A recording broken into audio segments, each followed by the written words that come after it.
భాష విద్వేషం రేపడానికి కాదు, పరిష్కరించడానికి. ఎంత జటిలమైన సమస్య అయినా, భయంకర సమస్య అయినా చర్చల ద్వారా పరిష్కరించుకోవడానికి కానీ వివాదం సృష్టించడానికి కాదు. ఈ సభ ఉన్నది అందుకు. కానీ మనం చూసింది వాళ్ళ దగ్గర నుంచి బూతులతోటి, వ్యక్తిగత దోషులతోటి రాష్ట్ర పురోభివృద్ధిని ఆపేశారు. అలాంటి సభ కాకుండా ఇందాక మన పెద్దలు శ్రీ గౌరవ ముఖ్యమంత్రి చంద్రబాబు గారు చెప్పినట్టుగా ఇది భవిష్యత్తుకి ఇది ఒక ప్రమాణం అవ్వాలి. 2047 వరకు ఇంత అద్భుతమైన స్థానంలో మనకి ఆంధ్రప్రదేశ్ తెలుగు జాతి ఉన్నత స్థాయికి వెళ్ళాలంటే ఈరోజు మనం వేసే ప్రతి అడుగు అది భవిష్యత్ తరాలకు ఒక నిర్దేశక ఒక టచ్ స్టోన్గా ఉండిపోవాలి, గిట్ రాయిగా ఉండిపోవాలి. ఈ రోజున ఈ సభలో ఉన్న గౌరవ సభ్యులందరూ చట్టాలు చేయడానికి ఉన్నారు, చట్టాలు ఉల్లంఘించడానికి కాదు. విభేదించడం అంటే ద్వేషించడం కాదు, వాదించడం అంటే కొట్టుకోవడం కాదు. ఇవన్నీ విభేదించడం, వాదించడం ఇవన్నీ ప్రజాస్వామ్యానికి చాలా మౌలికమైన పునాదులు. ఆంధ్రప్రదేశ్ ఆవిర్భావం జరిగి అసలు భాషా ప్రయుక్త రాష్ట్రాల ఆవిర్భావమే మన ఆంధ్ర రాజ్యంతో మొదలైంది. అమరజీవి పొట్టి శ్రీరాములు గారి బలిదానం మీద మన రాష్ట్రం పుట్టింది. 56 రోజులు తిండి తిప్పలు తినకుండా నరకం అనుభవిస్తూ ఆయన బలైపోయారు.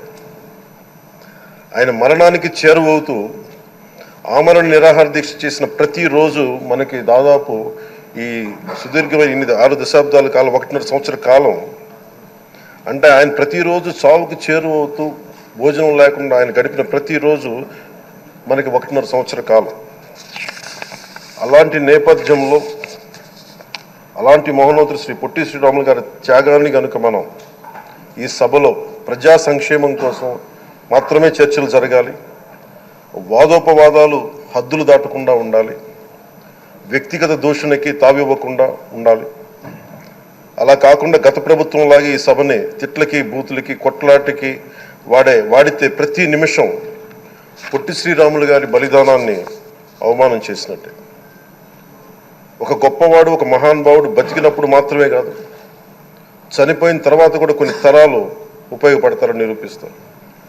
అలాంటి కోవకు చెందిన మహానుభావులు ఆంధ్ర రాష్ట్ర సృష్టికర్త, భాషా ప్రయుక్త రాష్ట్రాలకు శ్రీకారం చుట్టిన ద్రష్ట, అమరజీవి శ్రీ పొట్టి శ్రీరాములు గారి స్మృతిలో ఒక విలువలతో కూడిన ఒక సత్సాంప్రదాయాన్ని తెరలేపుతూ మీ ఆధ్వర్యంలో ఈ సభ జరగాలని, ఈ 5 ఏళ్ల ప్రజా ప్రస్థానంలో ఈ విలువైన 5 ఏళ్ళు రాబోయే తరానికి గొప్ప భవిష్యత్తునిచ్చేలా, అన్నం పెట్టే రైతుకి, కౌలు చేసుకునే రైతుకి, రైతు కూలీకి అండగా ఉండేలా, మహిళలకి భద్రతతో పాటు ఉన్నత స్థాయికి ఎదిగేలా, ప్రభుత్వ ఉద్యోగులకి భద్రత కల్పించేలా, పశువు, పక్షి, ప్రకృతి సర్వజనులందరికీ కూడా మతాలకి, ప్రాంతాలకి అతీతంగా సుభిక్షంగా అభివృద్ధి పదంలో ఆంధ్రప్రదేశ్, ఆంధ్ర రాజ్యం అద్భుతమైన ప్రగతి సాధించేలా ఈ చర్చలు సాగాలని కోరుకుంటూ, సభాపతి అయ్యన్న పాత్రుడి గారికి